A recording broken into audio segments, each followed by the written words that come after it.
Hey everybody, I'm Matt Weafer, Executive Chef at the Campbell Club here in downtown Owensboro. Thanks for joining me in the kitchen on Hometown TV. Today we're doing a chili crusted Tasmanian salmon with some steamed broccoli. It's a pretty simple dish, but I'm going to show you a couple of quick tricks to really enhance something nice and simple actually. We use Tasmanian salmon on our menu right now. It is a wild caught salmon. It's nice and fatty, it's moist, delicious, it falls apart on the plate. It gets an awesome crust on the outside when you cook it at a high temperature. It's also sushi grade, so you can serve it at whatever temperature you like. I prefer medium rare, really, but you can also cook this medium well or a little bit further if you prefer it that way, and it's not going to hurt it any. I'm just going to season it with a little kosher salt here. Black pepper. Like I said, we're doing a chili crusted salmon. What I have here, this is ground dried guajillo chilies. We use these in a lot of different preparations here in the restaurant. And guajillo chilies are pretty mild chili. They're not spicy, and I like using this as opposed to say just chili powder, because chili powder has a whole lot of other added ingredients like garlic and oregano and cumin and whatnot. And this is just straight dried chili, which is really great, kind of caramelly, raisiny, smoky flavor on its own. And it's got, as you can see, it's got a beautiful red color to it as well.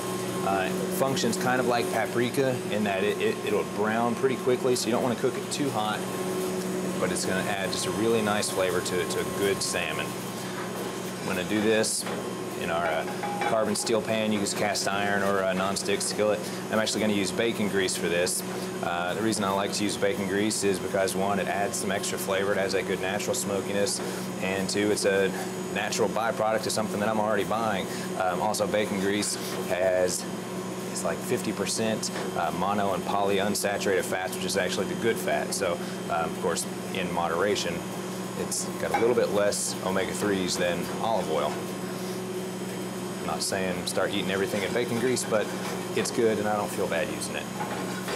All right, let that get a little bit hotter.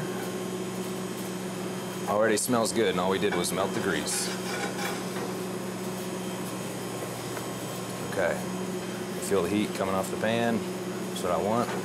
Like I said, I don't want to start it too hot, but I do want that sizzle right there, because if I go too hot, then those spices are going to burn right off the bat, and that is not what I want. So we'll let that sit and sear for a little bit, and then we're going to start our steamed broccoli. What we're going to do with the broccoli is basically cook it in an emulsified butter, which is mostly water, but I'm adding butter to it as well, and the water will emulsify the fats, and it will keep the butter from separating, browning, and burning. It'll still give it that nice creamy fattiness, which will add to the flavor of the broccoli. What I'm going to do here is I'm going to keep this stalk. I'm going to cut off the woody ends and get rid of that. Cut off the florets here, and I'll break these down into bite-sized pieces.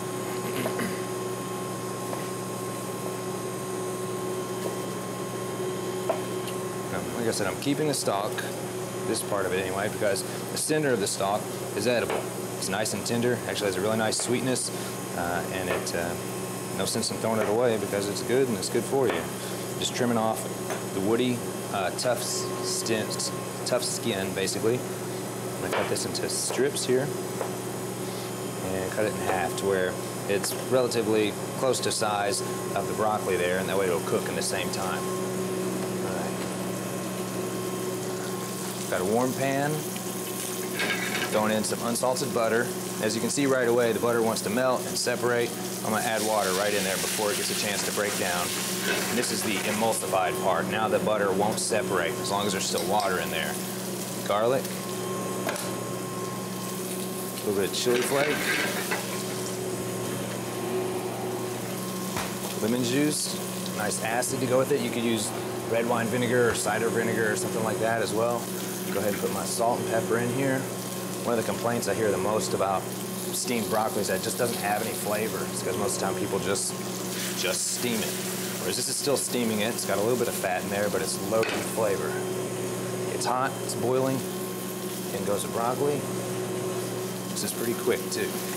Just toss it around. I'm going to keep enough water in there so that, like I said, the butter doesn't start to brown and separate.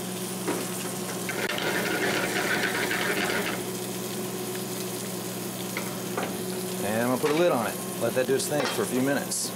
We'll come back to our salmon here. See it starting to smoke. You're going to see the chilies have browned. Looks like blackened salmon, but it doesn't have all the added garlic and added spice of blackening. I'm gonna go in with just a little bit more of the fat. Now we're gonna rest this and drain this off, so all this grease isn't gonna be on the plate, but I do wanna come up here and baste it. What that's gonna do is it's gonna give it a little bit of extra caramelization. The fat's gonna run down the sides here, and it's gonna caramelize the sides as well.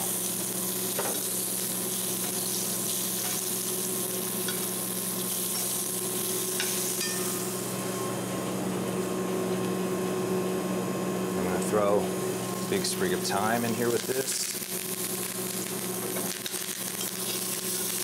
Putting this thyme right here in the oil, the flavor is going to infuse into the grease. It's going to sit there and it's going to marry into the salmon as well. It's basically perfuming it, and right now the whole kitchen smells like thyme.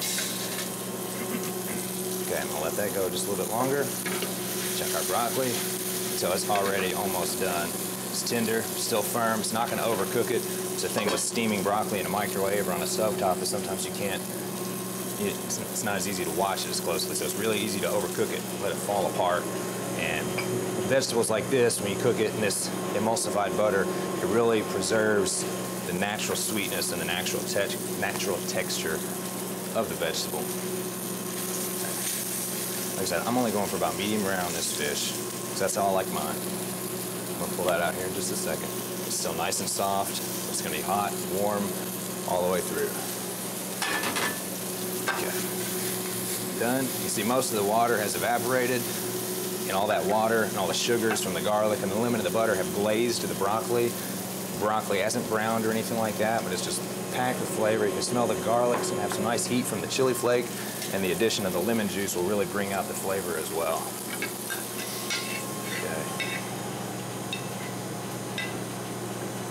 On the plate. It's a super healthy dish right here.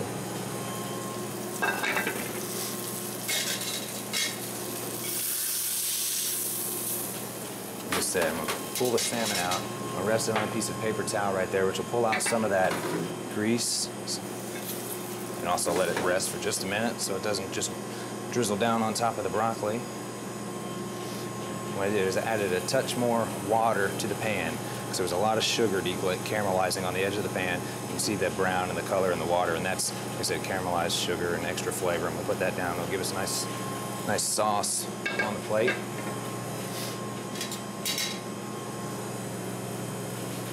There we go. All right. There we have the spiced chili crusted Tasmanian salmon with a garlic steamed broccoli. Like I said, we have this salmon on our menu and a couple of different preparations down here at the club. Come down and try out a 2-month free membership and join us. My name is Matt Weafer, the executive chef of the Campbell Club. Thanks for joining me in the kitchen.